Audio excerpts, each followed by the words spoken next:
Hi, I'm Matt Evans. Today I'm going to show you how to adjust the trigger on the new CZ457 small bore rifle. In order to adjust the trigger, we only need 3 wrenches. A 1.5mm Allen wrench, a 2mm Allen wrench, and a 7mm normal wrench. So when we're adjusting the trigger, the first thing we need is a 7mm normal wrench. This screw here, this is going to be our trigger weight adjustment, so it adjusts the trigger pull weight.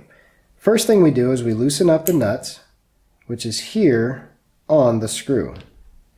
Then we take a 2mm Allen wrench. We go tighter, clockwise, means heavier trigger weight. Counterclockwise or looser means lighter trigger weight. Once you find the setting that you like, put the nut back in place and then tighten it up with your 7mm wrench, and then you're good.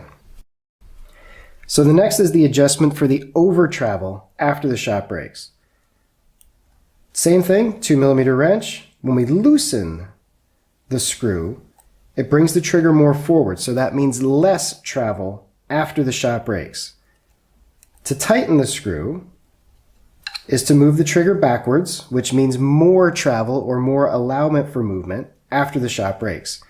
Now what you have to be careful with this one is if you go too loose with the screw, thereby moving the trigger forward, you can move it past the point where the sear catches the firing pin.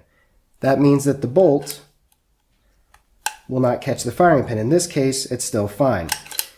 Once you find the moment to where it's very sensitive to that, you want to go a half a turn more, so that way there's a little bit of over travel and the trigger is safe.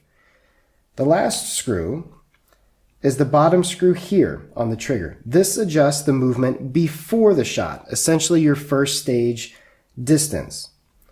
To screw the trigger clockwise in means less movement. To unscrew the trigger or to go counterclockwise means more movement.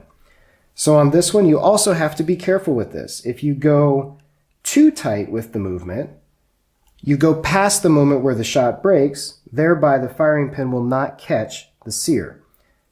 So you find that moment again, and usually you back off about half a turn, and then you have plenty of movement and the trigger is safe. And that's how you adjust the trigger of the new CZ457.